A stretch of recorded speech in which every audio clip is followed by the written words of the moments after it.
Hi అండి, welcome to Preethi channel. ఎలా ఉన్నారు? ఈరోజు నేను మీకోసం చూపించబోయే రెసిపీ స్పానిష్ ఎగ్ ఆమ్లెట్ అండి. చాలా సింపుల్ అండ్ టేస్టీ. ఎప్పుడు వేసే రొటీన్గా ఆమ్లెట్ కాకుండా ఒకసారి ఆమ్లెట్ వేసేటప్పుడు ఈ స్టైల్లో ఒకసారి ట్రై చేయండి.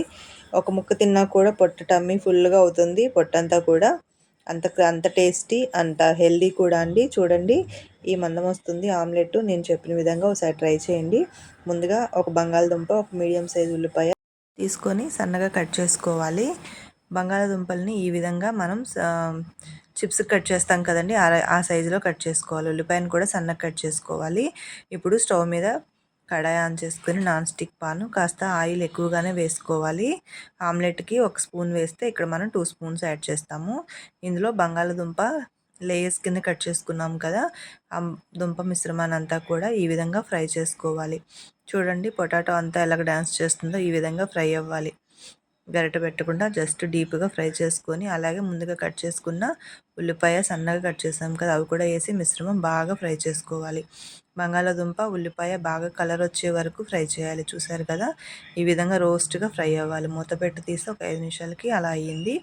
ఇప్పుడు మనము ఎగ్ ఆమ్లెట్ కోసం ఒక 3 ఎగ్స్ తీసుకున్నానండి. నేను 3 ఎగ్స్కి సరిపడా రెసిపీ ఇది. 3 ఎగ్స్ బాగా బీట్అవుట్ చేసుకోవాలి.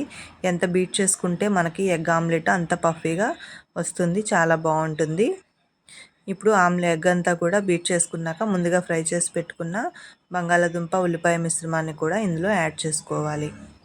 ఒకసారి బాగా మిశ్రమం అంతా కూడా కలుపుకొని, చూసారు కదా, ఈ విధంగా మిక్స్ చేసుకున్న తర్వాత రుచికి సరిపడా కొంచెం పసుపు యాడ్ చేసుకోవాలి.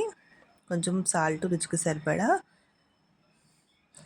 మిరియాలు అప్పటికప్పుడు ఒక 4-5 మిరియాలని దంచి వేసుకుంటే చాలా స్పైసీనెస్ బాగుంటుందండి. అంతే వేశాను. ఇప్పుడు ఈ మిశ్రమాన్ని అంతా కూడా బాగా కలుపుకొని, ఇందాక మనము ఫ్రై చేసుకున్న కడాయిలోనే ఆయిల్ అంతా కూడా ఒకసారి టబ్ చేసుకొని 1 స్పూన్ అవసరమైతే యాడ్ చేసుకోవాలండి. ఇప్పుడు కాస్త ఆయిల్ వేడెక్కిన తర్వాత ముందుగా మనము బీట్అవుట్ చేసుకున్న ఎగ్ ఆమ్లెట్ మిశ్రమం ఉంది కదా, స్పానిష్ ఆమ్లెట్ మిశ్రమాన్ని దీంట్లో వేసుకోవాలి. ఇప్పుడు ఆమ్లెట్ మిశ్రమం వేసుకున్నాక మూత పెట్టి ఒక 5 నిమిషాలు ఆగితే చూడండి, ఈ విధంగా ఫ్లఫీగా పొంగింది కదా ఆమ్లెట్ అంతా కూడా, ఈ విధంగా రావాలి. ఇంకొక 2 నిమిషాలు మూత పెడితే ఇంకాస్త ఫ్లఫీ వచ్చింది. ఇప్పుడు మనము కాస్త కలుపుకొని మూత పెట్టి తిరగేసుకొని మళ్ళీ సేమ్ అట్లానే డమ్ చేసుకుంటే, చూసారా, స్పానిష్ ఆమ్లెట్ వెరీ టేస్టీగా చాలా సింపుల్గా రెడీ అయిపోయింది. ఈ మాత్రం ఫ్రై అయితేనే మనకు ఆమ్లెట్ కూడా ఫ్లఫీగా వస్తుంది.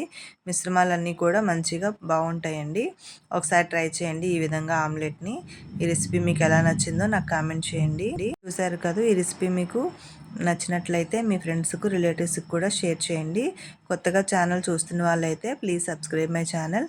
ఈ విధంగా వచ్చింది, చూసారు కదా ఆమ్లెట్. ఇది ఒక ముక్క తింటే మనకి స్టమక్ అంతా కూడా ఫుల్ అయిపోతుంది. చాలా టేస్టీ, పిల్లలకు కూడా చాలా హెల్దీ అండి. ట్రై చేసి పెట్టండి. Thank you for watching. Thank you.